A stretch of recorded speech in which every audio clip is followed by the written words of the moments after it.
Bah, il faut couper ça par contre de son au moins, parce que sinon ça va. Et c'est déjà coupé. Ah, ok, bravo. Ok, du coup, bah, normalement. Non, il faut juste attendre ici. Voilà. C'est bon, c'est en direct. Et on envoie l'écran 2 pour avoir les slides. Ok. Voilà. Bon, bah, bienvenue tout le monde au Gamélier, le premier Gamélier de la saison. Donc, juste présenter très rapidement le Gamélier avant qu'Émeric commence à parler. Donc, on est une association au CRI, le Centre de recherche interdisciplinaire, et on fait plein d'activités différentes. Donc, on invite les gens comme ce soir, fait Émeric. Alors, normalement, on ne fait pas par Google Hangout. Ça, c'est plutôt exceptionnel, mais c'est parce qu'Émeric ne peut pas être ici en personne. Ensuite, on fait aussi des ateliers sur des technologies différentes. Genre, on a fait Unity, on va en faire d'autres. On a aussi fait des game jams sur tout un week-end et des micro-jams. C'est un peu on fait des jams sur des jeux de société qui durent juste quelques heures. On peut faire ça un lundi soir, par exemple. C'est super chouette. Et enfin, on fait des playtests de différents types de jeux. Et peut-être on peut juste montrer le page web. Ouais, ah, tu veux tout de suite montrer la page web, ok. Oui. Je change tout. C'était où la page web? C'était où? Parfait. Et donc, du coup, sur le site web, vous avez dans notre meetup tous les événements qui vont venir. Donc, la semaine prochaine, Adrien Bouclé, quelqu'un qui a fait plein de jeux, des jeux scientifiques, ce jeu de plateau, en fait. Il va venir nous présenter. Du coup, on va faire un playtest de plein de jeux différents qu'il a réalisés. Ensuite, il y a Alexandre, le jeune, qui va venir pour nous montrer. C'est super. Comment tu descends? Je suis bête, mais je ne sais pas descendre. Ouais, parce qu'en plus, on est sur Windows 8, là, donc ça peut tourner mal très vite. D'accord. 2 doigts. Donc, il va nous présenter. Comment tu appelles ça, Alexandre? Ton truc olfactif. Des jeux avec l'odorat et ceux qu'on a l'habitude de voir dans les Voilà, ok. Et voilà. Après, on a quelques autres événements. On va faire des choses avec Games for Change aussi. Ça va être sympa. Ouais. Je ne sais pas exactement quel format ça va prendre. Ça va être intéressant. Mais voilà, ça va être super chouette. Et aussi, maintenant, le Gamélier, c'est vraiment une association. Donc, on va essayer de faire de plus en plus de types d'événements. Éventuellement, ouvrir une espèce de game lab où les gens puissent venir pour bosser sur le jeu. T'as les résidents ici pour travailler, des choses qui marchent assez travailler. Est-ce que tu as d'autres choses à ajouter? Bah, on essaye aussi d'avoir du contenu sur Internet, sur les réseaux sociaux. Donc, n'hésitez pas à interagir avec nous sur les réseaux sociaux, poster des news ou démarrer des débats, quoi. Parce qu'on veut aussi pouvoir en discuter avec la communauté. Donc, pas de soucis. Voilà. Gamélier partout sur Internet. Ok, cool. Bon, avec ça, on va passer à Émeric. Émeric, on va te mettre sur le grand écran. Ouais. Et du coup, on enlève juste. Oh là, attends là. Là, tu crées une faille spatio-temporelle. Voilà. Ah, voilà. Normalement, si Émeric, tu te mets à parler. Ouais, vous m'entendez? Ouais. Et on coupe notre micro du coup? Ouais, on va couper notre micro. Vous voyez là? Ouais. Alors attends, est-ce que je te mets en plein écran? Voilà. Parfait. On coupe notre micro. Donc, non, bah là, surtout pas. C'est là que je voulais. Ok, peut-être quand même vous pouvez remettre votre son parce que moi c'est très perturbant pour moi de ne pas avoir de retour. C'est beaucoup mieux comme ça, ouais. Alright, donc c'est bon là, c'est parti? Eh bah quand tu veux, on est parti. Il y a des gens qui vont arriver, mais ils prendront le truc en cours de présentation. Ouais, ok, il n'y a pas de problème. Je vais commencer alors. Là, on est. Waouh, vous avez entendu ça, l'orage? On est à la campagne avec Game Bakers, donc notre studio. On est dans une maison vraiment dans la Cambrousse avec la campagne tout autour. On s'est réunis pour 2 semaines de prototypage intensif.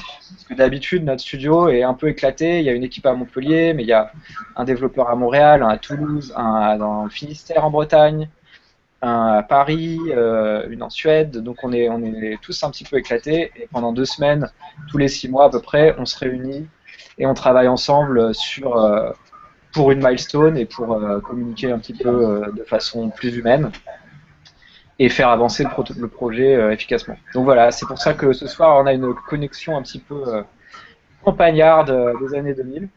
Donc j'espère que ça va bien se passer. Alors, je vais commencer par me présenter rapidement. Je vous envoie le partage d'écran. Vous pouvez me confirmer là que vous avez une slide blanche? Ouais. C'est parfait. Donc, moi, qui je suis et d'où je viens. Donc ça, c'est moi. Émeric Thoa, j'ai commencé par faire du web, notamment du web côté ergonomie de logiciels, conception centrée utilisateur. C'était un petit peu mes études. Ensuite, je suis rentré chez Ubisoft par les tests et j'ai bossé chez Ubi 7 ans, un peu plus de 7 ans. J'ai fait du game design en prod sur Splinter Cell, Ghost Recon, d'autres Clancy et d'autres jeux. J'ai beaucoup bossé aussi avec la direction, notamment à suivre les projets du point de vue du game design, tous les AAA d'Ubisoft.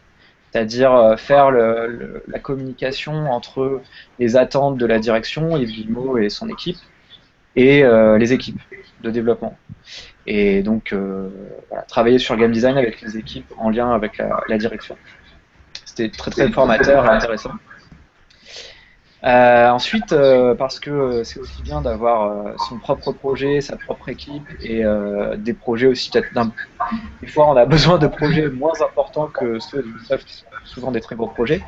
On a monté Game Bakers avec mon associé Audrey qui était aussi à Ubisoft. Et Game Bakers c'est un petit studio indépendant qui a fait plusieurs jeux. Donc on a fait Squids, la série Squids qui est un petit jeu RPG tactique sur mobile qui est ensuite sorti récemment sur plateforme Nintendo, 3DS et Wii U. Donc il y a 3 jeux, Squids, Squids Wild West et Squids Odyssey. Donc on a commencé par faire ça, on a fait ensuite un jeu qui s'appelle Combo Crew, qui est un beat'em up un petit peu dans la veine un hommage à Streets of Rage, mais pour les contrôles tactiles. Donc il y a vraiment beaucoup d'adaptations au contrôle, qui est sorti sur iOS et Android, et dans lequel on a intégré des personnages de Capcom d'ailleurs. On a fait un jeu des Tortues Ninja aussi l'année dernière, mais qui n'est pas une création originale, évidemment. Et actuellement, on travaille sur un jeu pour console Zen, PS4, Xbox One, PC. Donc on est de retour au pad, et c'est assez grave. Même si j'adore le mobile, ça fait du bien d'avoir à nouveau à designer pour le pad aussi, ça change. Donc ce soir, pardon. La présentation que j'ai préparée, ça s'appelle Game Design Tapas, parce que c'est un petit peu comme les apéros tapas, il y a un petit peu de tout.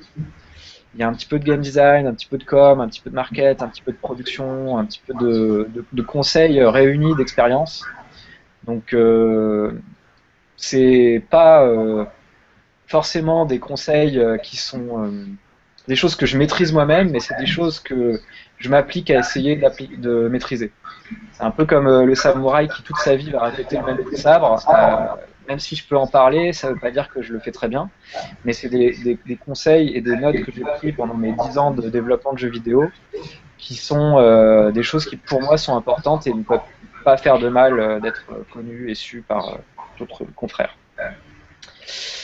Alors c'est parti, il y a 16 points et un des premiers points c'est quelque chose qui m'arrive souvent dans ma vie de designer, c'est que des parents, des professeurs, des collègues, n'importe qui me demandent mais c'est quoi le game design, qu'est-ce qu'il faut comme compétence pour être game designer? Alors la créativité, oui, c'est pas faux, il en faut. Savoir raconter une histoire, ça peut servir. Savoir programmer, c'est souvent très utile, pas forcément en tant que développeur, mais même en tant que game designer, pour pouvoir communiquer avec un programmeur par exemple. Savoir dessiner, ça peut servir aussi, parce que quand je dis dessiner, faire des graphes, quoi. C'est pareil, ça peut aider à mieux comprendre les enjeux et les éléments qui arrivent sur le pipe de production. Être bon aux jeux vidéo, il y en a beaucoup qui croient que pour un bon designer, il faut être bon au jeu. C'est pas indispensable, mais ça sert aussi, mine de rien. parce qu'on comprend parfois mieux les mécaniques quand on est bon à les exécuter. Mais quand même, la première compétence, et celle à laquelle on ne pense pas immédiatement, c'est la communication. La communication, quand on est designer, c'est ce qui fait en général le succès ou l'échec du projet.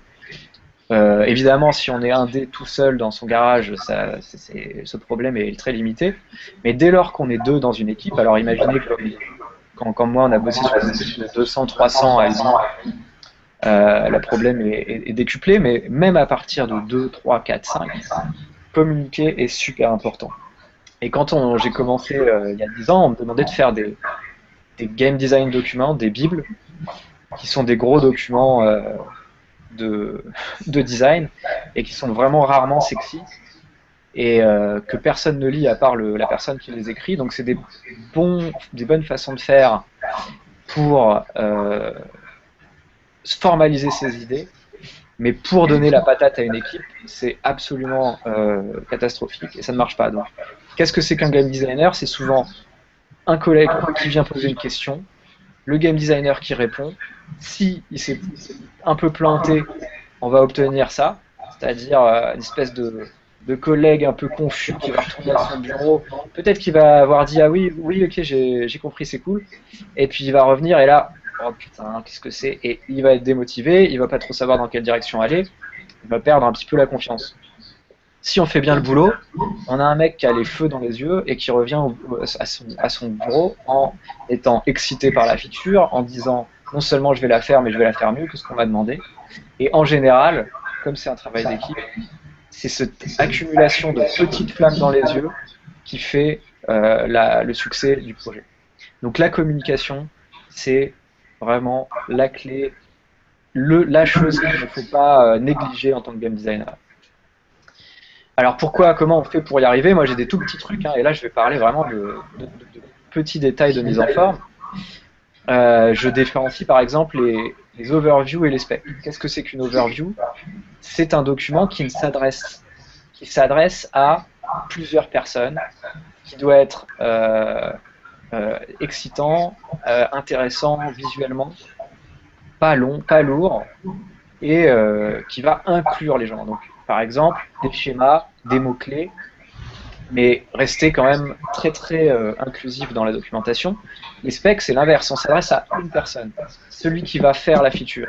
Lui, il est content d'avoir du détail, lui, il a envie de rentrer dans le détail parce qu'il doit les intégrer, ces détails-là. Le programmeur, le graphiste, ça lui parle. Si on envoie les specs à 15 personnes dans l'équipe, il y en a 14 que ça fait chier. Alors que les overviews s'adressent à tout le monde. Donc voilà, c'est un exemple de slide d'overview, un petit peu de texte, des mots-clés bien mis en avant, une image, et là on est en train de communiquer une vision. Un exemple de spec, une introduction, des bullet points, ça fait ça, ça marche comme ci, ça marche comme ça. Et là, on s'adresse à une personne de l'équipe qui va réaliser la feature. Donc voilà, ça c'en est un. Un autre qui est très important, c'est la synthèse. Donc évidemment, la synthèse, ça peut paraître une évidence comme ça, mais il y a une situation de Mark Twain que j'adore, qui est très parlante. C'est « Je n'avais pas le temps d'écrire une courte lettre, alors je t'en ai écrit une longue à la place ». Et c'est une espèce de résumé de l'erreur de communication numéro 1 de tous les designers. C'est celle d'être un petit peu flemmard et de ne pas faire cet effort de réduction, de synthèse et de mise en avant des éléments importants, de tri des informations. Donc quand on synthétise, en général, on inclut plus de gens dans notre design. Et c'est ça qui compte. C'est vraiment le côté le bottin qui contient toutes les informations mais qu'on n'a pas du tout envie d'ouvrir parce que c'est fatigant, il faut chercher, versus le post-it sur le frigo ou le petit agenda te dit exactement ce que tu veux sans que tu aies besoin de le chercher. Donc le travail du designer, c'est de se fatiguer, c'est de prendre sur soi cette fatigue-là pour que les autres aient le moins de travail à faire en analyse. Et voilà, ça c'est vraiment, je peux que recommander à tout le monde de passer ce temps supplémentaire sur la synthèse. En général, ils seront plus écoutés par la suite. Donc un exemple encore, c'est le pavé de texte descriptif versus le petit schéma. Il n'y a pas besoin d'être beau. Le schéma va faire que le collègue va avoir envie de le décrypter, au moins lui donner une chance. Le pavé de texte, si c'est sur la première slide, il va le lire, mais à la 25e, ça fait chier tout le monde. Donc si c'est indispensable, on le fait, mais si on veut faire un diagramme, faisons un diagramme. L'organisation, c'est pareil, c'est la structure des informations qui va faciliter parfois la lecture. Et donc ça, à Ubisoft, je n'irai pas jusqu'à dire que ça a fait ma carrière, mais pas loin. J'avais mon boss qui avait plein de concepts à expliquer pour la direction d'Ubi, pour des game designers d'Ubisoft, et qui avait des concepts très intéressants, mais il n'était pas forcément très bon en présentation. Donc lui, il m'expliquait ces trucs. Moi, je passais du temps à présenter finalement son contenu. Et ensuite, il a eu une promotion, et ensuite, j'ai eu une promotion. Donc c'est comme ça que ça marche. C'est que souvent, voilà, j'ai commencé comme ça. Qu'est-ce que c'est que l'organisation? Là, je prends un exemple de slide qui, a priori, sont pas trop dégueulasses. Voilà, il y a quand même une espèce de structure, mais bon, si on fait bien attention, les marges changent, la typo change, l'alignement des images est un peu chaotique. Ça, répété sur 40 slides, ça crée une fatigue. Rien que de se prendre les petits efforts de cadrer les choses, fait que comme dans un journal papier, comme sur un site web, on va pouvoir localiser sans réfléchir, juste avec l'œil, les informations. Et ça, c'est très simple. Ça veut dire juste avoir une grille. Là, moi, mon contenu, il ne bouge pas, il est propre, il est aligné. Bah oui, il y a un espace pour le titre, un espace pour respirer, un espace pour des mots-clés, des interlignes, un espace à gauche pour du texte et une image à droite. Et là, ça bouge plus et on peut faire défiler comme ça les slides. Là, ce petit c'est un petit peu Apple versus Microsoft au niveau de la présentation. C'est clean et on se concentre finalement sur le contenu et moins sur le fait que la marge n'est pas la même sur la slide d'avant. Donc pour ça, moi, ce que je fais, c'est qu'au début de mes présentations, je mets des petites grilles comme ça et après, à la fin, je supprime tout. Et on peut avoir plusieurs layouts sur une présentation, parce que des fois on a besoin d'une image en large et des fois on a besoin d'une image verticale. Mais ça permet de donner un côté plus simple à lire. Et encore une fois, c'est pas pour faire du joli, c'est pour faire du facile. C'est pour que les lecteurs soient mis en état de simplicité et n'aient pas à se fatiguer. Les emails, c'est un classique, c'est une espèce de fruit interdit, de pomme qu'on a tous envie de saisir parce qu'elle est facile, elle est tranquille, on peut la faire sans le regard des autres, sans avoir la pression, sans le conflit, mais ça ne donne pas grand-chose.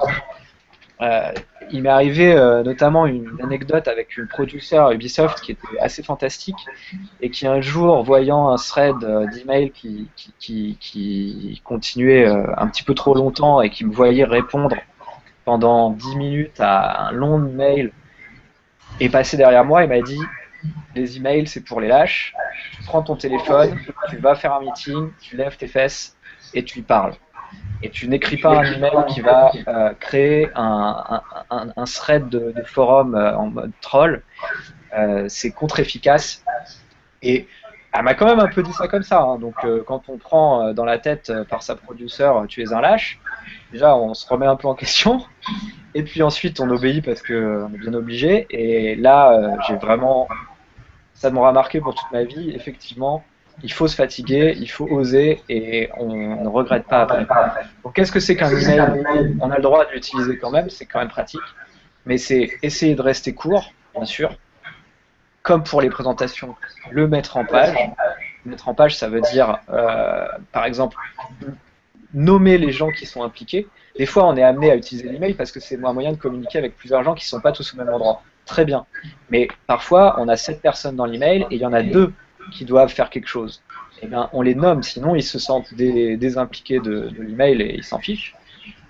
Mettre en avant ce qu'on attend d'eux, de la même manière. Ne pas commencer à faire des replies en mode forum où on va faire à la ligne en dessous, en surligné, non je pense que tu machin, etc. Pas dans un email. Régler ces problèmes-là avec le téléphone si vous n'êtes pas sur place ou de visu. Et ça c'est mon petit spécial, c'est pas d'email après 20h.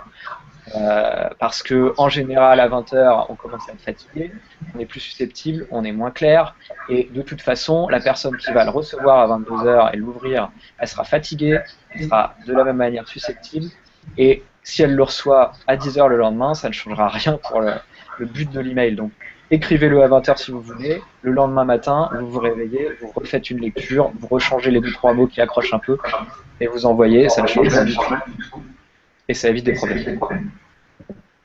Donc là un exemple d'email court, formaté. Donc on a un titre, les animations pour la démo jouable. Salut les gars, on présente la démo vendredi. Il nous faut toutes les animations au dernier délai mercredi, souligné en rouge, deadline, pour qu'on puisse répéter la démo. Chris, impliqué dans l'email. Il faudrait que tu regardes la liste d'animations qui est sur Dropbox, avec un lien.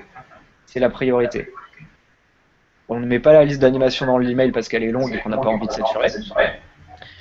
Greg, tu coordines avec Chris, tu intègres les animes, tu me tiens au courant tous les jours. Donc là, j'attends un statut. Merci beaucoup les gars, à plus tard. Voilà, ça c'est correct. J'ai pas pris de contre-exemples, mais j'aurais pu. Mais je suis sûr que vous avez en tête des longs emails un peu bordéliques, avec des replies partout, qui impliquent tout le monde et dont personne se sort. On a vu ça plein de fois. Alors maintenant, je vais sortir un peu des petits trucs de présentation, de forme, et pour parler un peu plus de high level. Ça, c'est quelque chose qui vient aussi de ma période design centré utilisateur, ergonomie, et qui est très utile aussi dans le jeu vidéo.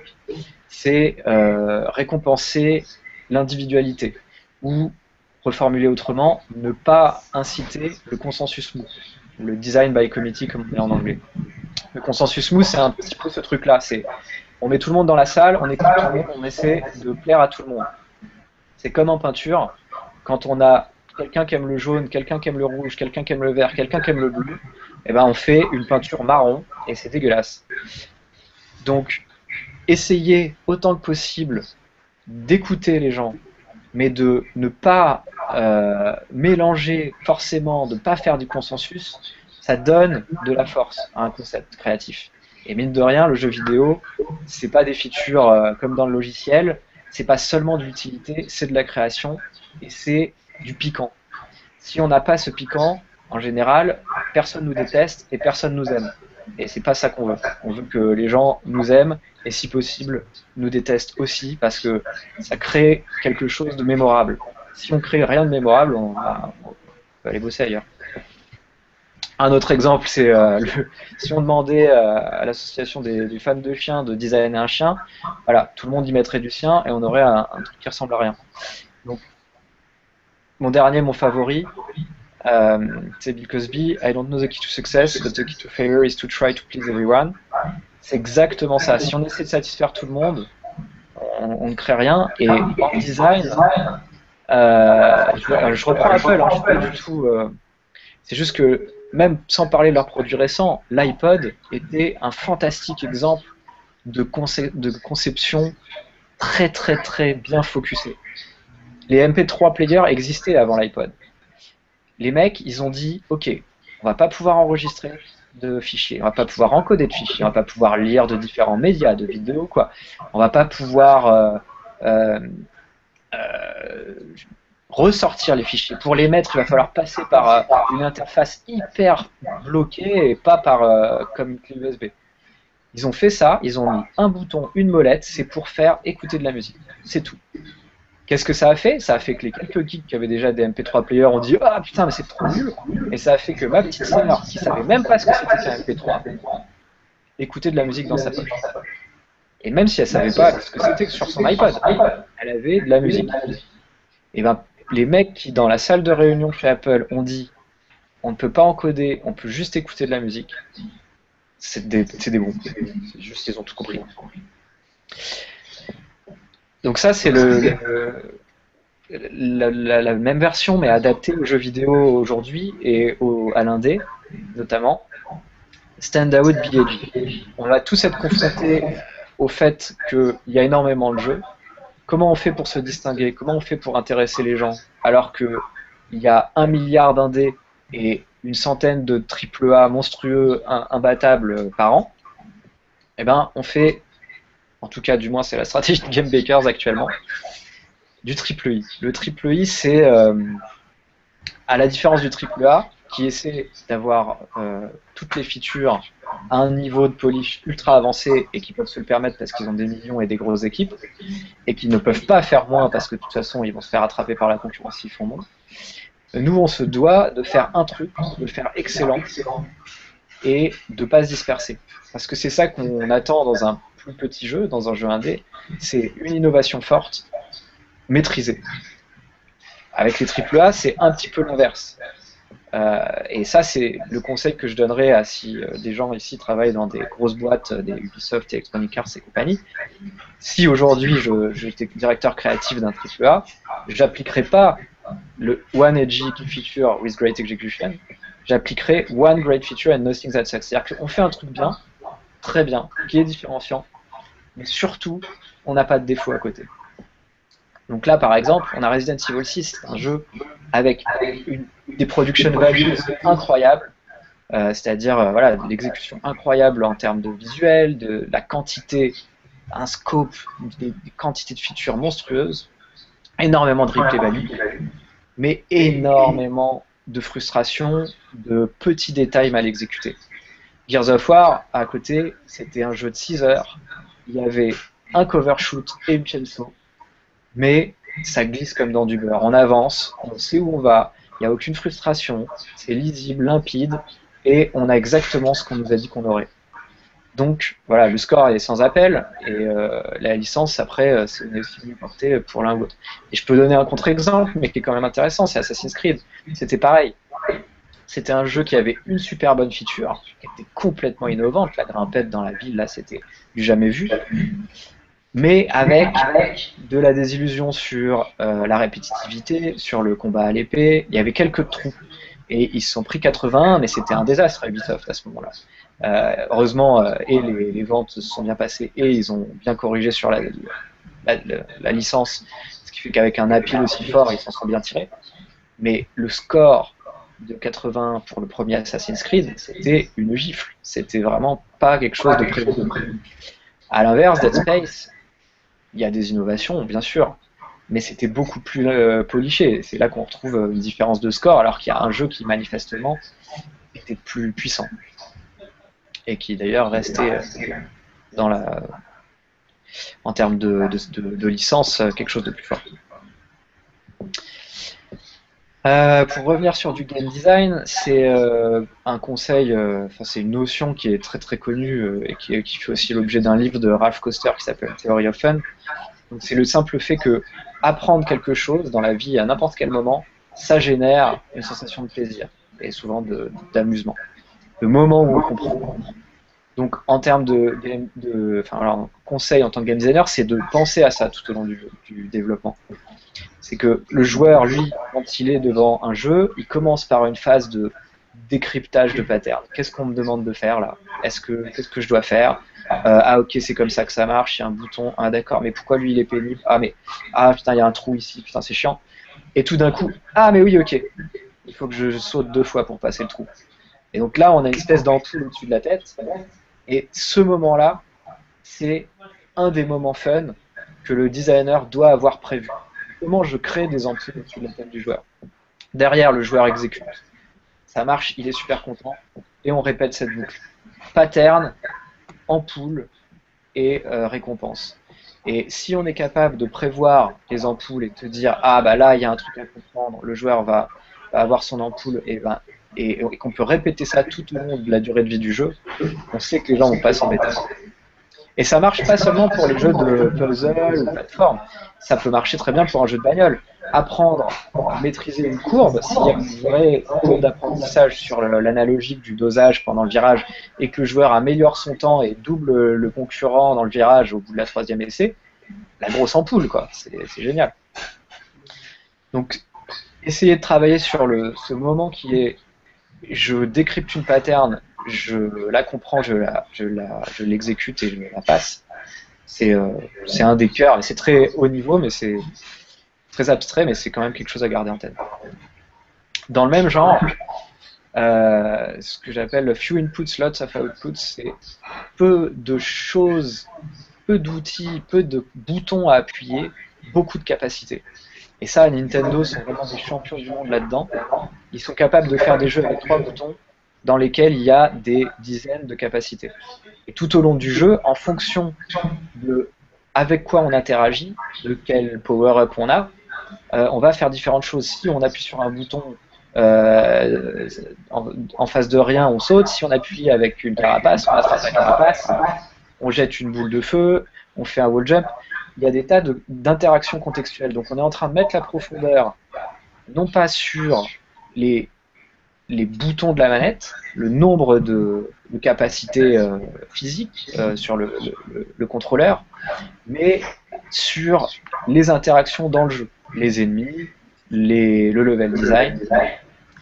Et c'est un peu l'inverse de ça, là, où on doit apprendre tout le contrôleur par cœur pour être capable de faire les trucs. À Ubi, j'ai bossé sur Splinter Cell et j'avais regardé, donc sur New Super Mario DS, il y avait 22 capacités pour Mario sur 3 boutons. Sur Splinter, on avait 22 capacités pour Sam Fisher sur 14 inputs. Donc on a vraiment plus d'un rapport de plus de 1 à 4. Les mecs, ils avaient 4 boutons, 4 fois moins de boutons que nous et ils faisaient autant de trucs. Donc évidemment, si on fait une simulation de sous-marin, on peut faire ce qu'on veut, le but c'est d'être réaliste. Mais quand on est en train de designer un jeu d'arcade qui se veut un petit peu inclusif et dans lequel on va avoir envie que les gens s'enfuient pas au bout de 30 secondes, peu d'input, beaucoup d'output, ça reste une bonne réflexion. Là, on va changer, c'est le moment des anchois et de la charcuterie. C'est des petits conseils plus du côté prod, vie de tous les jours dans une équipe. Ça, c'est quelque chose qui m'est venu d'un directeur créatif d'Ubisoft avec qui j'ai travaillé et qui était incroyable, et qui n'a jamais pris le moindre laurier sur lui. Donc le gars, il était directeur créatif, il décidait d'énormément de choses, il avait des idées, mais à chaque fois qu'un truc se passait bien, il disait « Ah bah oui, c'est génial, et c'est parce que Jérôme a fait ça ». Alors qu'il avait demandé à Jérôme de faire un truc, mais Jérôme a codé la feature. Ah, mais Jérôme a fait du super bon boulot là-dessus. Ah ouais, bah, Sylvain, excellent ton idée de truc. Le gars, il vient de lui dire, le mec reformule, c'est ça que tu veux? Ah bah oui, c'est une bonne idée. Et donc des fois, je le voyais, mais c'était presque grossier, quoi. Mais finalement, on s'en fout. Les mecs, ils étaient contents, ils se sentaient inclus dans le projet, écoutaient, ils faisaient du taf, tout le monde était content, et ça a hyper bien marché. Et pour lui, évidemment, personne s'est dit ah bah c'est Jérôme le bon, on va le mettre à la place de Michael. Ça marche pas du tout comme ça. Quand on est dans une équipe qui se sent impliquée, le projet est meilleur. Quand le projet est bon, tout le monde est content, tout le monde gagne des bonus et des promos. Et évidemment, le directeur créatif, tout le monde l'apprécie, quoi. Tout le monde. Donc c'est vraiment avec qui on préfère travailler. Le mec qui dit hey, mec, excellent ton boulot sur ce jeu, ta feature a été sans sas. Ou le mec qui dit je t'avais bien dit que ça allait marcher mon idée, tu peux me faire confiance, bonhomme. Donc voilà, mettez de côté votre ego, récompensez les mecs pour avoir fait un truc cool, même si c'est vous qui l'avez demandé, et ça ne peut que faire du bien, surtout dans les structures hiérarchiques un peu fiblées des grosses boîtes, mais même dans une petite équipe sur un projet étudiant ou quoi, faites-le, les gens vont vous aimer et tout. Enfin, voilà, c'est génial. Et ça veut pas dire que j'arrive à le faire, hein. Je veux dire que j'essaye. Un autre point important et qui arrive souvent, notamment dans l'indé, où les mecs se projettent sur leur capacité de survie en tant que développeur et se disent ah bah les mecs là ils ont fait un jeu, c'est incroyable, ça marche. Je vous donne des exemples. Triple Town, je crois que c'est plus de 6 millions de downloads sur Facebook. C'est un petit jeu fait par des indés aussi, Spry Fox, qui est super connu, hein. BG Wall Blitz, c'est la grosse licence de PopCap qui est un monstre évidemment très connu. Squids, c'est beaucoup moins connu, mais c'est resté 2 semaines premier dans l'App Store. Combo Crew, on a les personnages de Street Fighter dans Combo Crew. Et Beyond Good and Evil, c'est un gros jeu que tout le monde connaît, tout le monde aime, très bien. Le point commun de tous ces jeux-là, c'est que c'est pas rentable. Et évidemment, on pense, quand on voit un jeu numéro 1 de l'App Store, mais les mecs, ils sont pleins de thunes, ça y est, c'est la piscine de billets. BG Weld, on peut pas s'imaginer que ça marche pas. Triple Time, 6 millions de downloads. On peut pas s'imaginer qu'en freemium, 6 millions de downloads, ça peut coûter des sous parce qu'il y a des coûts de connexion serveur et tout, quoi. Street Fighter dans un jeu, mais c'est la machine à cash, mais bien sûr. Et Beyond Good and Evil, si ça avait été un succès, vous croyez que... Enfin bon, il y a différentes personnes, il y a ceux qui veulent le faire parce qu'ils sont attachés au jeu, et tout le gamer sur cette planète a envie de jouer à BGE2, mais quelques personnes à Ubi qui se disent bon, bah, ça serait bien que ça rapporte cette fois-ci. Donc voilà, pour l'exemple de Combo Crew, les personnages de Street Fighter, ils nous ont coûté aussi cher à développer qu'ils nous ont rapporté. Donc c'est pareil, Squids, c'est un jeu, c'est pas parce qu'il est premier de l'App Store qu'il est rentable. Donc c'est pas compliqué quand on a une idée de se renseigner auprès de développeurs avec qui on prend contact, voilà, on se fatigue un peu, on trouve les emails, machin. On va à une Gamescom ou quoi, on prend un verre avec eux et on leur dit et alors, comment ça marche? Parce que c'est pas parce que c'est joué sur un téléphone que c'est quelque chose qui va rentabiliser le développement. Squid, c'est de l'ordre de 200 000 euros. 200 000 euros en premium à $1 sur l'App Store, c'est pas facile à faire. C'est très très peu de jeux qui peuvent le faire. Donc nous, on arrive à peu près à break-even, mais c'est pas automatique. Donc renseignez-vous et obtenez des infos là-dessus. Un petit point plus sur le rythme du développement et qui peut aussi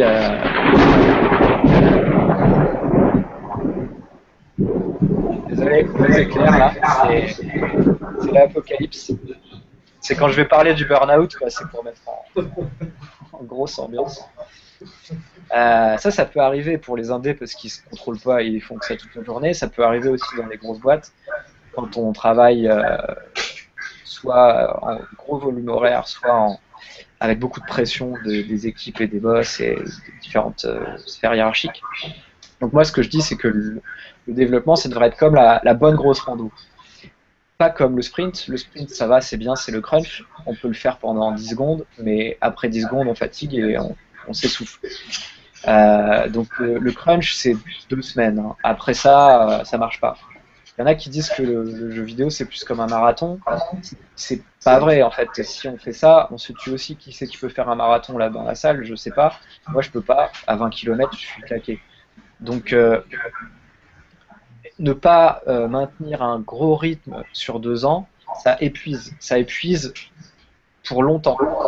Moi, quand j'étais parti à Shanghai là, pendant 8 mois sur un jeu, c'est super intense. On bosse de 9h à 22h tous les soirs, on bosse le samedi. Donc non seulement on bosse beaucoup, donc on fait des semaines de 60-70 heures, mais que quand on a besoin d'un break et de se faire une bonne petite pause, on fait pas la pause à moitié. Donc on se fatigue un peu avec les expats. Et du coup, au bout de 5-6 mois, je suis revenu malade en fait, vraiment complètement incapable de...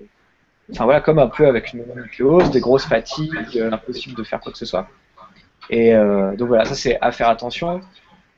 L'excès inverse marche pas, ça ne marchera jamais. Le projet rando du dimanche, ça ne peut pas marcher parce que l'énergie n'est pas suffisante. Il faut du mouvement sur le projet. Si on avance trop lentement, le paysage ne change pas. Donc il faut faire changer le paysage, il faut partir équipé, il faut se donner des pauses, et quand on fait des pauses, on ne les fait pas à moitié.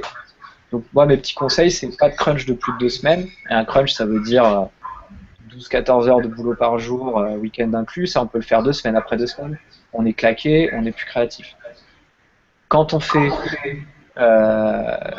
déjà garder un jour de break par semaine, le dimanche ou je sais pas quoi, mais se faire un break quand même.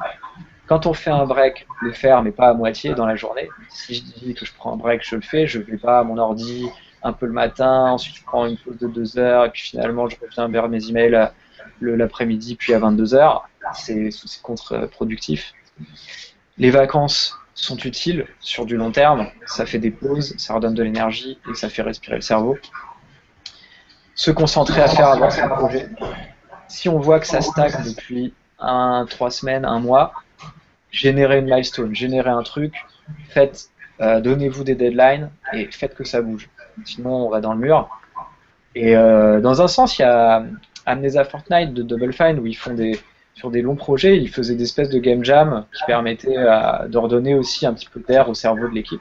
C'était intéressant, je l'ai jamais fait, mais je trouvais ça intéressant. Et bon, de toute façon, c'est pas facile. Si c'était facile, tout le monde y arriverait. Donc il faut quand même s'accrocher un peu, ne pas se tuer au travail. Et donc ça, c'est un peu le conseil à destination des futurs producers de grosses équipes, quoi. Ensuite, la gestion des égos, c'est encore un autre point. Dans les grosses équipes, on le voit souvent. Il va y avoir le senior, j'ai 20 ans d'expérience, tu peux me faire confiance, mec, je l'ai déjà fait 20 fois, et qui t'écoute pas trop.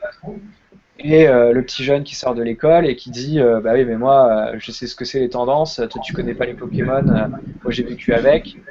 Je travaille plus parce que j'ai 20 ans et t'en as 40. Donc t'en fais pas, j'ai la patate, c'est à moi de prendre la place. J'étais un peu comme ça avant, maintenant je suis un peu plus comme l'autre de l'autre côté.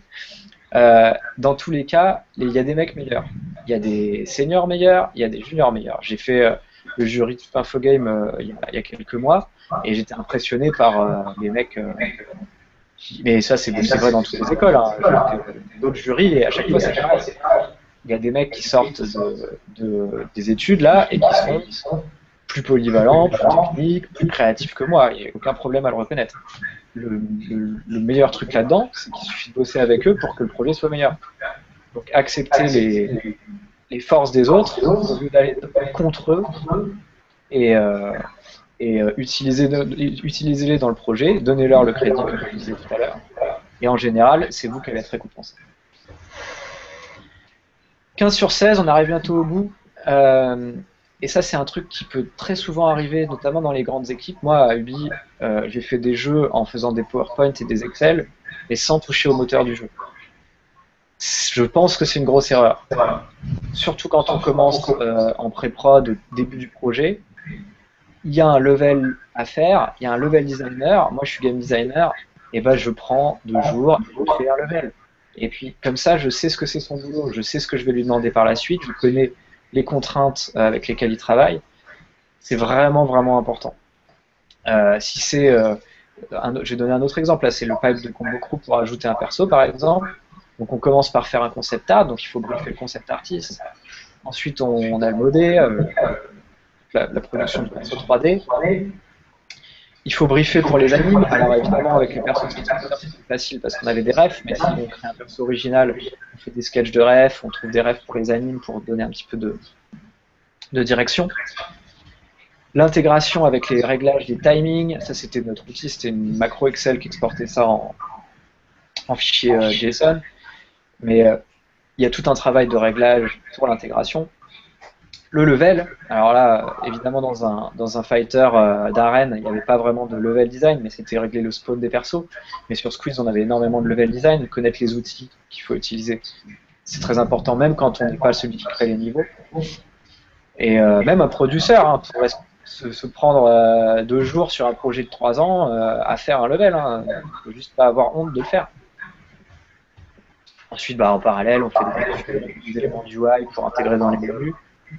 On recorde de l'audio, on intègre, on teste, on débug, et ensuite on ship le produit. Mais savoir que c'est ça, ça fait que quand on dit hey, on va rajouter un perso, ça va être trop cool, et ben on sait ce que ça représente.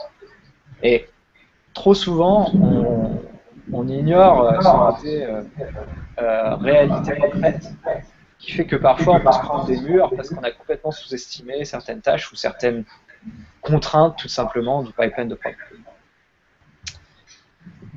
Et petit dernier, très très important, des choses qu'on a tous à faire, qu'on soit étudiant, professionnel ou quoi, c'est des démos. On a des démos à faire pour un publisher, pour un investisseur, pour des collègues, pour des journalistes. On est tout le temps en train de faire des démos et c'est souvent des moments importants pour la vie d'un projet. Et des choses que j'ai vu faire et que j'ai fait dans le passé et que je referai plus, c'est les démos dans lesquelles on n'est pas capable de savoir si c'est du work in progress ou du final.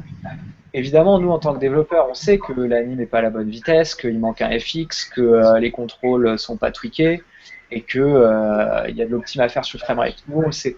Mais quand on fait une démo à quelqu'un, en général, si c'est pas clair, il prend ça comme du produit fini et il juge. Et des fois, c'est raté, quoi. On n'a plus de deuxième chance. Donc il y a un moyen quand même assez simple d'éviter ça, c'est que tout ce qui est pas final, on le force à un état de placeholder visuel. Donc ça, par exemple, c'était un projet sur lequel j'avais bossé. Là, on était sur un rendu final, mais dans la démo, on montrait ça, et ensuite, on jouait à ça. Là, on n'avait pas les environnements, on n'avait pas toute une partie du jeu. On met des gros blocs mesh blancs tout moches. Personne se dit que c'est le jeu. Qu'est-ce qu'on veut se concentrer? Sur les contrôles, les persos. Et voilà. Même la UI, on avait une UI, mais plutôt que les gens se concentrent sur la petite ombre portée ou quoi, on met de la UI efficace, les infos sont là, mais personne se dit que c'est un produit fini. Et à ce moment-là, les gens se concentrent sur le sujet de la démo, qui peut être le gameplay, telle ou telle partie de réalisation, et ça ne nous empêche pas de faire une démo visuelle dans laquelle il n'y a pas de gameplay à côté. Mais surtout, mettez en avant des placeholders quand les choses ne sont pas finies. Et puis je pense que là, on est arrivé à un 16 sur 16, il n'y a plus de tapas. Donc, s'il y a des questions.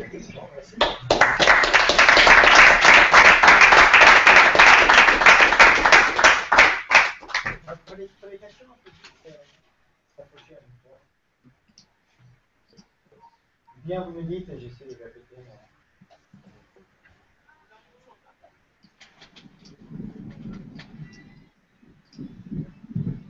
Bon, moi j'avais une question. Du coup, vu que vous êtes tous un peu partout dans le monde, est-ce que vous avez des techniques spéciales pour communiquer entre vous? J'imagine que c'est encore plus compliqué. Je ne sais pas si vous faites beaucoup de hangouts comme ça. Ou... Alors ouais, on utilise plusieurs moyens de communication. On a Skype ou Hangout, mais on utilise Skype, mais c'est exactement la même chose. Tous les jours, c'est-à-dire que quand on se connecte le matin, on se connecte à Skype. Le soir, on déconnecte. Voilà, c'est je suis au boulot ou pas. Évidemment, on se parle sur Skype par texte. Quand on voit que la discussion Skype prend un petit peu de temps, qu'on tourne un peu en rond et que on se fatigue, on se force à déclencher un call à l'oral. Donc ça, à force, avec l'expérience dans l'équipe, on a pris l'habitude aussi. On fait un call par semaine où tout le monde débriefe ce qu'il a fait. Ça permet à des gens qui ne travaillent pas forcément ensemble toute la journée, comme un programmeur qui ne parle pas forcément à un graphiste ou quoi, de savoir ce que les autres ont fait. On utilise pour le partage de fichiers Dropbox pour tout ce qui est fichier pas dans la build, c'est-à-dire des documents de design, des fichiers vidéo de référence, des fichiers son, vraiment du Excel, du Word, du PowerPoint, tous ces trucs-là. Pour tout ce qui est dans la build, le projet est sur le serveur partagé, on utilise Git pour le source control et un site qui nous permet de créer des tâches et d'assigner des tickets à tout le monde. Et qu'est-ce qu'on utilise de bien utile d'autre? Je pense que c'est essentiellement ça. Hein. C'est Skype, Dropbox et Git Assembler, notre site de partage de projet. Et puis une fois tous les 6 mois, on se réunit dans une grande baraque où on boit des bières ensemble pour savoir qu'il y a des êtres humains derrière les avatars.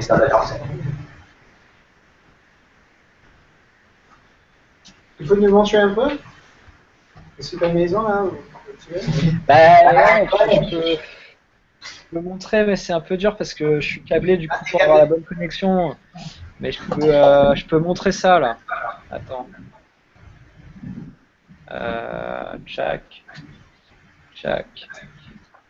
C'est des petites photos qu'on a prises. Une seconde.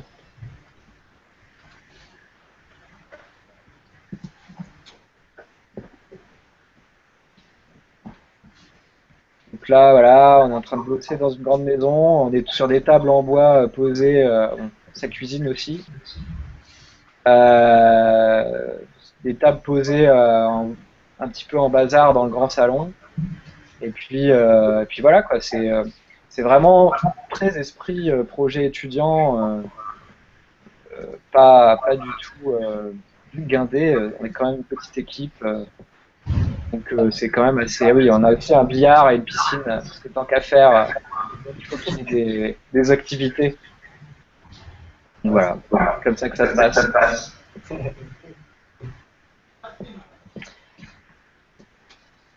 Je vous remets ma tête parce que c'est sympa aussi. Allô? Ouais. Je peux comprendre que tu viens du design centré utilisateur avant? Ouais.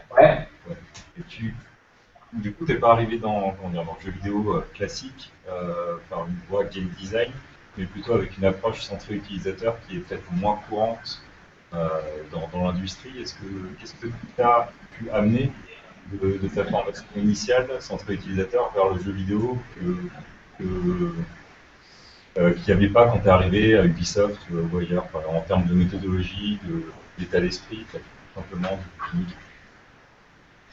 Alors, au début, quand je suis arrivé, j'étais vraiment dans cette optique-là et j'ai commencé à travailler énormément sur les playtests. Donc, pas le test QA, mais le fait de faire jouer des joueurs qui sont la cible du jeu, de les observer, de leur poser des questions et de déduire des conclusions pour améliorer le jeu ensuite. Ça, je l'ai fait longtemps et j'ai essayé de faire énormément améliorer ce procédé à Ubisoft. Après, j'ai même été responsable de l'ergonomie et de l'accessibilité à Ubisoft. Donc, j'ai créé des formations, j'ai recruté des ergonomes.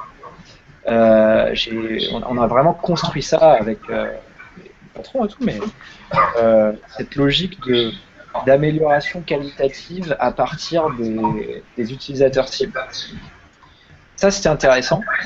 C'est très utile pour faire ce que j'ai décrit dans un des points qui était One Great Feature and Nothing That Sucks. Mais aujourd'hui, en tant qu'indé, je préfère faire du design à la japonaise où je vais suivre les instincts créatifs piquants et ça m'est égal si je trouve ça nul du moment que d'autres adorent.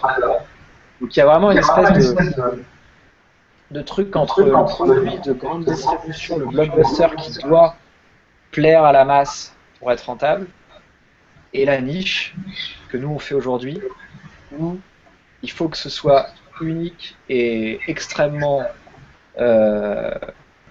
focusé pour avoir une chance de survivre dans un écosystème où le sucré salé marche pas.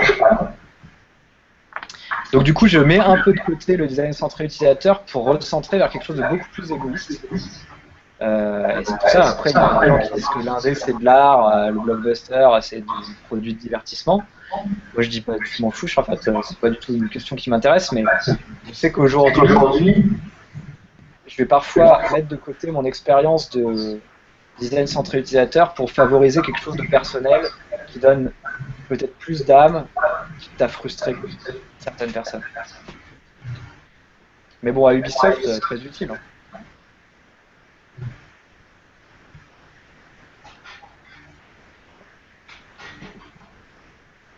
Ah, ça vous a calmé.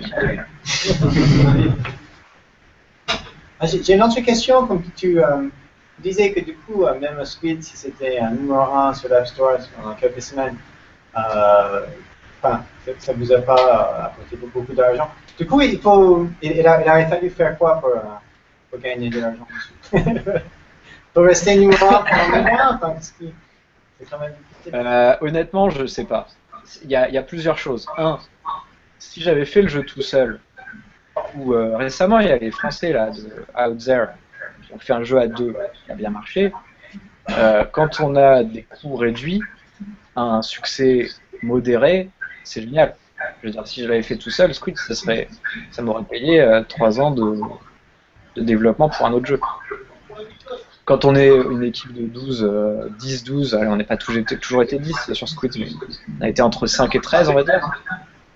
pendant 1 an et quelques, bah forcément, tu divises le gâteau en autant de parts et ça va très très vite être moins rentable en termes de trésorerie de boîte. Là, je parle pas de l'indé qui habite chez ses parents et qui vit sur les acédiques pendant 1 an. Je parle de ça, on peut le faire une fois, c'est un projet de début, c'est très bien. Mais quand on a ensuite l'intention de vivre de ça pendant 10 ans, il faut voilà, juste payer le salaire, quoi. Donc il y a à réduire les coûts, ça aurait pu être une façon, ou une autre façon, ça aurait été peut-être de cibler mieux le jeu, parce qu'il était un petit peu pas très clair dans la tête des Américains notamment. Est-ce que c'est un jeu de rôle, un jeu de billard, un jeu d'action, un RPG, une action-aventure? Bon voilà, après, c'est aussi un marché. On avait une stratégie à GameBakers au début qui était de dire, ok, les smartphones c'est génial, il y a plein de petits jeux pour aller aux toilettes ou être dans le métro, c'est des passe-temps, mais est-ce qu'on peut arriver à avoir un jeu de type Nintendo, ces jeux un peu plus profonds, un peu plus longs, sur un iPhone? Et nous, on s'était dit que oui, et en fait, non. En fait, il y a très très peu de jeux qui ont pu prouver le contraire jusqu'à présent. Même des jeux très bien exécutés comme Oceanhorn ou quoi, et qui ont des prix de design et tout, ont prouvé que le jeu gamer sur mobile était une ultra niche, très très dur à faire survivre. Des tas de boîtes qui avaient la même stratégie que nous se sont plantées. Donc voilà, il faut se rendre à l'évidence, le mobile c'est un peu comme le web, on a du mal à le rendre, à le monétiser pour des projets plus grosse envergure. Voilà, après il y a les jackpots. Les jackpots, on peut pas les prédire, hein, c'est Angry Birds, c'est d'autres trucs, ça c'est en premium, mais il y en a en freemium aussi. Moi je préfère pas parler sur les jackpots, si ça m'arrive, je t'avoue, on peut pas le designer. Et justement, par rapport à ça, est-ce que tu saurais dire à peu près qu'est-ce qu'un budget c'est vrai, un budget raisonnable d'un jeu mobile? Parce que maintenant, il y a pas mal de campagnes Kickstarter, etc., où ça peut tabler dans du 60. Et à partir de quand tu estimes à peu près où c'est bien complètement déraisonnable et c'est sûr que tu vas pas rentrer dans le frais et pas faire de... Bah, c'est un petit peu paradoxal parce que évidemment, si tu peux faire ton jeu pour 10 000 €, tu as plus de chances de le réussir, de le rentabiliser. Mais il y a une grande chance, énorme probabilité, qu'avec 10 000 € de budget, tu en vends 150 à $1. Voilà. Donc du coup, c'est foiré aussi. Il y a un espèce de truc qui est plus on risque, plus on se différencie, plus on a de chances de rentabiliser. Donc, si on est là pour faire le prochain Infinity Blade, moi je dis, envoie le 5 millions de budget pour un jeu mobile. Parce que, voilà, si ça passe ou ça casse. Si ça passe, ça sera très largement rentabilisé. Et si on n'a pas les 5 millions, on ne peut pas faire le prochain Infinity Blade. Donc ça sert à rien d'essayer. Si on est indie et qu'on veut faire le prochain Tiny Wings ou le prochain Monument Valley, on peut y aller avec un budget de 70 000 €. Alors, moi, en dessous de 70 000 €, je ne peux pas faire un jeu. Je sais pas faire. 70 000 €, c'est 2 mecs pendant 6 mois. C'est ça le prix. Avec des CDD, avec des charges et un billet d'avion pour la PAX, histoire de parler à un journaliste US. Donc voilà. Moi, je pense qu'un budget raisonnable pour un petit studio indé de 2-3 personnes sur une durée de 9 mois, c'est de l'ordre de 80 à 100 000 €. C'est concurrentiel, sans être la folie. Mais ça va être super dur à rentabiliser. Et si je savais comment rentabiliser un jeu sur iPhone, ouais. On essaye, hein, on y arrive comme ça, mais ça demande ouais, du travail et j'ai pas la recette. Je vais pas dire comment faire le prochain Minecraft non plus. Il y avait une question posée par YouTube. C'est de savoir comment vous gérez les décalages horaires entre les différents membres de l'équipe. Alors, on le gère pas. Tout simplement, on s'est mis d'accord quand même pour avoir un temps de travail en commun. Donc avec Montréal, on a 6 heures de décalage. Ce qui fait que c'est pas très compliqué. On travaille le matin. Notre programmeur canadien, il arrive vers 14h. Bon, en gros, il s'engage à travailler le matin, quoi. Et du coup, on peut se croiser une demi-journée. Là où c'est compliqué, c'est déjà arrivé, c'est d'avoir quelqu'un à Tokyo et quelqu'un à Montréal. Là, pour le coup, il y a 12 heures de décalage. Il faut il faut prévoir les moments de connexion. Sinon, effectivement, c'est l'email. Et l'email, c'est le flux interne. Donc, il n'y a pas 36 façons de gérer le décalage horaire, mais se mettre d'accord pour avoir au moins un créneau par semaine d'espace de communication live, ça se fait, même avec 12 heures. Vous faites pas de jeu freemium, si? Bah, on a essayé. On a essayé vraiment, juste pas été capable. C'est pas du tout facile de faire des freemium quand on n'est pas joueur de freemium, qu'on a été élevé à la Master System, Mega Drive, NES, PlayStation, et que les mécaniques de jeu sur lesquelles on travaille sont celles du jeu plutôt arcade. Quand on est sur du tactique, du stratégique, du puzzle, ça marche pas trop mal. Faire un freemium avec du skill, ça pète tout.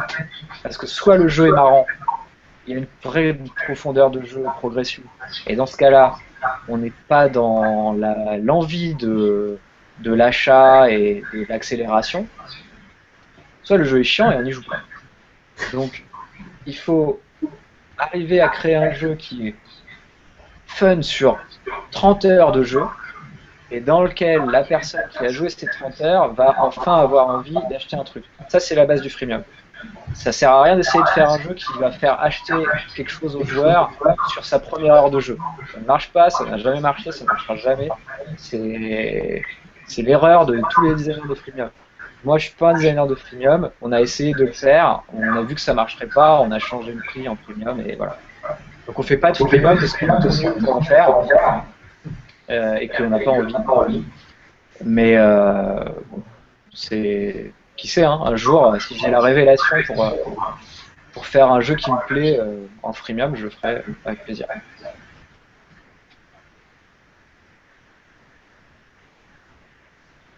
Question plus en TDEP. Vous utilisez quoi en outil en interne comme outil, du Unity, du Unreal Alors là, on est sur Unity. Nos 2 jeux d'avant aussi. Squids était une utilisation de Cocos 2D, une librairie open source, et puis de différents tools bricolés à droite. Là, on utilise Unity. Le multiplateforme, c'est quand même super intéressant dans le cadre d'un petit studio. On sait qu'on va sortir le jeu sur plus de plateformes. Si on fait notre niche sur 3 plateformes, on a beaucoup plus de chances de survivre que si on l'a fait sur une seule. Même si c'est pas du tout aussi évident, même avec un outil comme Unity, de sortir le jeu sur, mettons, PlayStation, Xbox, PC, ça reste, à la volée comme ça, 2 mois de travail par plateforme, quasiment, dédié. C'est-à-dire que sortir simultanément sur les 3 plateformes, c'est de quoi vous mettre dans votre planning tranquillement. Il vaut mieux sortir un jeu sur une plateforme, s'il marche, ben, on peut le sortir sur les autres. Si c'est un four, on ne se fatigue pas. Évidemment, de sortir en même temps et si on a mis un peu d'efforts de marketing, ça permet de recouper les efforts de marketing et d'avoir une sortie plus concentrée.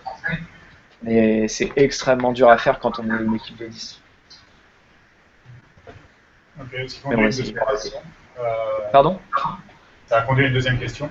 On a beaucoup tendance à essayer de réinventer la roue, donc est-ce que tu as des frameworks, genre, je sais pas, moi je connais Rain, Rival Theory sur Unity, qui est un super truc d'IA, mais est-ce que tu as des conseils pour éviter de perdre du temps, essayer de recoder un truc qui a déjà été codé 1000 fois, comme de l'IA, du fast finding, ce genre de choses. Ou est-ce que vous avez Bah là, c'est sûr que pour le coup, l'asset store sur Unity, c'est quand même la révolution, quoi. Moi, je vois, on a des gens à côté de chez nous qui développent tous leurs outils. Ça leur donne évidemment beaucoup de contrôle, beaucoup de spécificité. Mais en 6 mois, ils ont fait un truc qu'on a acheté pour 25 dollars le lendemain. Donc, c'est des prix ridicules. Il y a des mecs qui font des trucs super. Tout est sur l'asset store, là, c'est l'asset store du développeur. Et c'est, je veux dire, des fois, je vois des tools qui sont cool à 200 dollars, et bien sûr qu'on va les acheter. C'est le prix d'une journée de travail. Donc, oui, on achète le truc, et voilà. L'inconvénient, le gros risque, c'est que le tool soit un peu fermé et qu'on ait besoin de features spécifiques, ou que l'optime soit pas bonne, ou que ça marche pas sur un PC, et que là on est emmerdé parce qu'on est dépendant de ce truc qu'on a utilisé dès le début. Pour l'instant, on a eu quand même des bonnes surprises et le support des mecs qui font les plugins est assez réactif.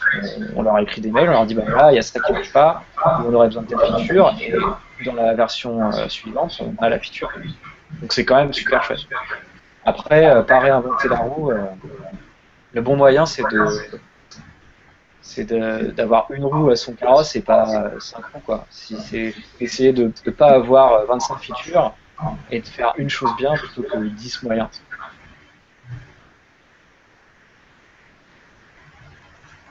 Vous bossez avec combien de graphistes quand vous êtes dans une équipe de 10? Bah, ça dépend vraiment des jeux. Là, en l'occurrence, on a, pour te dire la composition de l'équipe actuelle, on a 2 programmeurs, un animateur, 2 graphistes, 3 programmeurs, pardon, et un game designer, level designer, et moi, qui fait game design, production, management, bordel. Et un executive producer, studio, manager et compagnie, mon associé, qui s'occupe de l'administratif, des contrats, du business développement, du marketing, de la com, et de tout un tas de trucs que moi je gère pas au quotidien parce que je suis de la prod. Voilà. Donc en gros, 3 graphistes, 3 prod. Ok, mais du coup, est-ce que tout le monde se donne des avis différents en fonction de les graphistes sur le gameplay et les développeurs sur le graphisme? J'ai pas entendu tout la question. Est-ce qu'il y a vraiment un échange entre les graphistes et les développeurs par rapport à tout ce qu'ils font ensemble? Il y a un échange, mais il est pas... il est, je dirais, il est normal, comme on peut l'attendre de gens. Il y a un échange plus qui passe par moi quand même, ce qui est normal. Après, il y a des gens, mais je pense que ça dépend vraiment des équipes, des personnalités. Peut-être que ça vient aussi du fait que moi je suis plutôt dans la direction pyramidale à la japonaise que dans le consensus, tout le monde participe et on va prendre les idées de tout le monde comme j'expliquais dans la présentation. Je préfère que, moi mon job c'est de filtrer les idées, c'est d'écouter tout le monde et de prendre les choses qui me semblent être pertinentes, mais c'est pas de donner à chacun le droit d'être game designer. Ça m'intéresse pas de travailler comme ça, j'ai jamais vu que ça marche. J'ai toujours trouvé que ça donnait des trucs, des pizzas ou des choses qui n'avaient pas de saveur à appliquée. Donc du coup, voilà, c'est moi qui décide. L'échange, c'est moi. Non, mais là, par exemple, dans le cadre de l'atelier où on est tous ensemble, je suis ravi quand tout le monde me parle du jeu et qu'on échange des idées. Après, c'est moi qui trie.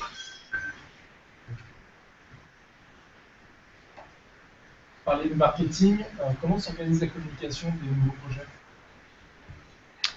Là, pour le coup, c'est que moi. quand on décide un nouveau projet, ça vient d'une longue réflexion que j'ai. En général, j'ai réfléchi à la possibilité de faire ce jeu-là depuis plusieurs années. Si une idée de jeu me tient pendant plus de 6 mois, c'est qu'en général, elle m'excite et que je pense qu'elle a du potentiel. Après, ça vient aussi par expérience. Par exemple, Squeeze, que j'adore, hein, qui est un jeu dont je suis très fier, avait un positionnement et un pitch pas facile. C'est dur de dire, alors en fait c'est des petits poulpes, c'est comme un peu Indiana Jones rencontrerait Star Wars mais avec des poulpes, et donc tu ferais comme dans Final Fantasy Tactics mais un peu comme dans Angry Birds, et il y aurait des chapeaux aussi, enfin bref, on sait pas par où prendre le pitch, quoi, c'est horrible. Alors que là, on fait un jeu, c'est que des boss fights. Tu joues à un mec, t'affrontes un autre mec dans un duel, c'est des boss fights, c'est les chevaliers du Zodiac. Tu avances d'arène en arène comme ça. Ça marche tout de suite, c'est simple, et on peut se concentrer sur les persos, sur l'univers, mais il y a une espèce de fantaisie à dire, tu rentres dans l'arène et tu affrontes cet adversaire fantastique. Cette espèce de demi-dieu qui a les mêmes pouvoirs que toi et qui va dans l'issue du combat et peut pas décider à l'avance. Et tu vas mettre ta vie en jeu et il n'y en a qu'un qui va se relever. Et donc voilà, ça c'est un détail, mais être capable de formuler un pitch qui va générer une vision, un attrait, et qui donne des idées de game system immédiatement, qui donne des idées d'univers et tout ça, ça fait partie du job de sélection naturelle des projets. Donc ça, je le fais largement en amont. Et puis quand je suis content, voilà. Après il faut que je faire le jeu. Au final, j'ai pas monté la boîte pour faire des jeux business, donc si ça me plaît, je le fais, puis c'est tout. Mais vas-y, je t'ai coupé, je suis désolé. Il n'y a pas de problème. La question était plus orientée pour la communication extérieure. C'est une bonne introduction. Et comment on promeut ce genre de jeu mobile? Ah ouais, il a répondu bien à côté. C'est pas du tout la même chose. Donc il y a plein de façons de faire. Moi, je peux te dire comment nous on fait. Déjà, on attend le bon moment pour annoncer le jeu. C'est-à-dire qu'on ne fait pas forcément comme d'autres indés qui diffusent tout au long de leur processus de création des éléments. Ça marche très bien pour certains, hein. Pour nous, c'est pas quelque chose qui est adapté. Donc, quand on est prêt, on montre une démo. Là, on peut se faire un avis sur le projet. On essaie de le faire dans un show ou dans un événement où on va rencontrer les gens de visu. On balance pas ça sur le Facebook ou YouTube en espérant que ça marche. Donc on prend des billets, on va à la PAX, on va à la GDC, on va à la Gamescom, on va quelque part et on organise des rendez-vous. On va pas juste là-bas en espérant qu'on va tomber sur le mec de Polygon ou de GameSpot. On prend des rendez-vous, on contacte les journalistes, on a un agenda, 30 minutes par 30 minutes, et on fait que ça toute la journée. On pitch le jeu aux journalistes, on pitch le jeu à des potentiels partenaires de distribution, et on répète ça toute la journée. Ça nous garantit deux choses.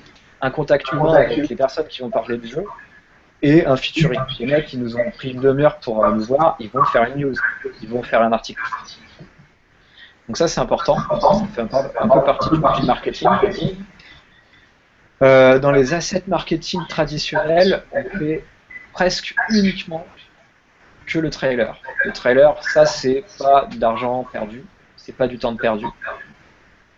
Après, les autres assets, la pub, les bannières, le machin, les achats de download et tout, c'est pas ma cam et ça marche pas sur le premium de toute façon.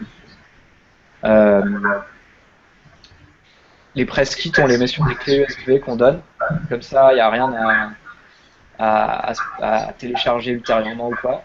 C'est peut-être un peu vieux maintenant, on va peut-être passer à quelque chose de plus connecté parce que mais ça avait l'avantage, c'est des clés USB designées qu'on.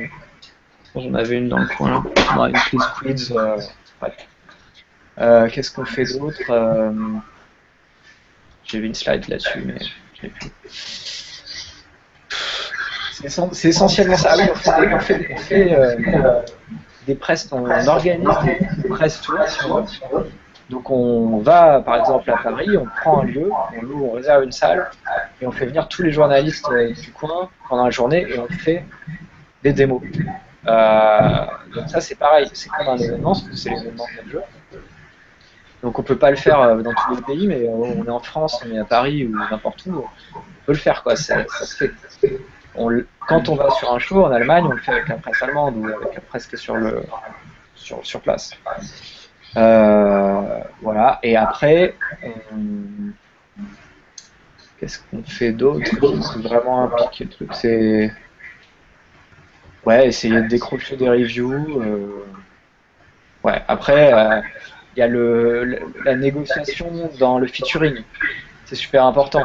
Si tu vas sortir ton jeu chez Apple, il faut les avoir prévus en avance. Donc pour ça, ton jeu il est uploadé sur iTunes Connect au moins 3 semaines avant sa sortie. Tu prends contact avec les mecs d'Apple, il faut trouver leur contact, ça s'obtient dans l'industrie.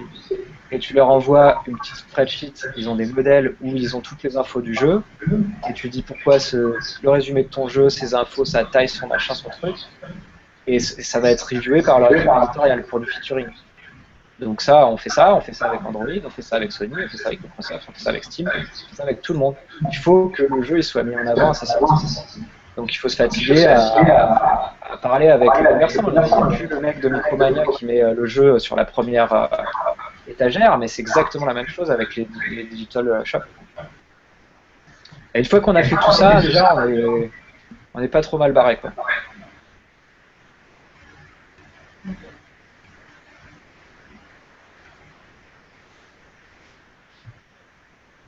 Bah voilà, une dernière question et après sans ou pas? Moi je me demandais, tu m'entends là? Ok. Tout à l'heure tu parlais du fait de travailler sur du premium et du premium et que tu n'avais pas réussi à trouver un moyen d'utiliser tes techniques de joueur premium, de GD premium sur du premium. Mais il y a pas maintenant des trucs qui se lancent comme des arcades virtuelles, où là justement tu pourrais faire des jeux qui seraient plus arcade, mais les monétiser comme des jeux d'arcade. Et tu fais la partie. Il y a pas ce modèle-là qui se met en place? Il y a ce modèle-là qui a été essayé d'être mis en place en 2009-2010, là, juste avec les premiers premiums et tout. Il y a des tas de mecs, il y a même les designers, des anciens designers célèbres, le mec de Cannon Fodder ou le mec de je sais plus quoi, même le mec de Gaman. Donc tout le monde s'est dit, bah ouais, c'est génial, on va faire perdre, on va faire payer à la vie, quoi. Le mec il a plus de continu, il rachète un petit. Donc ça a marché.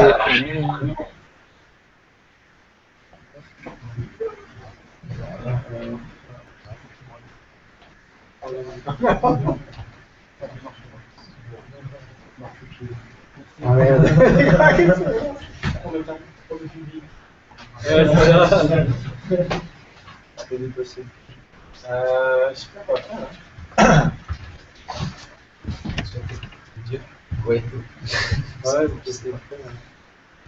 Je sais pas si tu nous entends ou pas.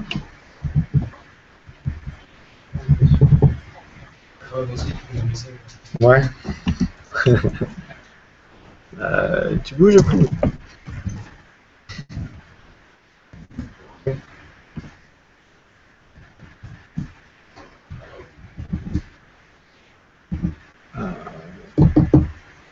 Bon, peut-être on va l'arrêter là, sinon c'était la dernière question.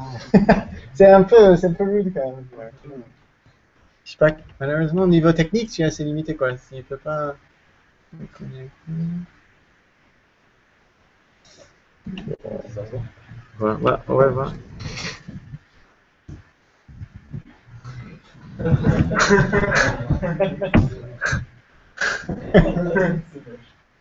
Ouais, mais bon, on va rester comme ça s'il va bien. Elle a bougé là ou pas?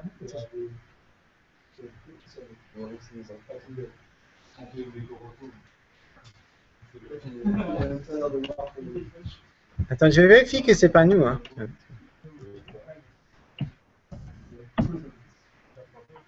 Bon, c'est pas nous en tout cas.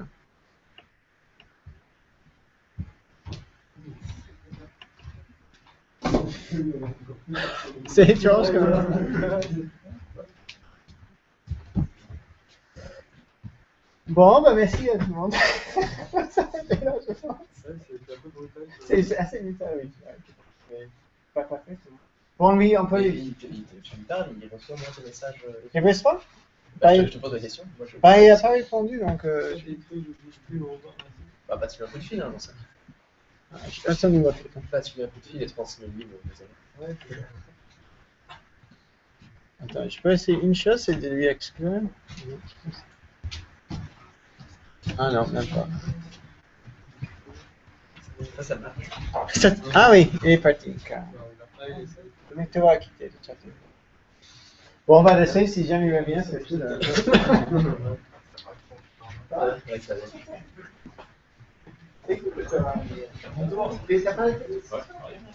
Non, en fait, non, je parle pas encore là. Salut, ça va? Ouais.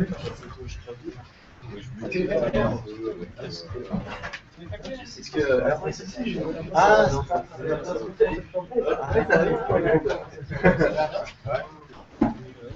Bon, bah, c'est cool, là. Du coup, ça te donne un petit... Attends, je vais arrêter.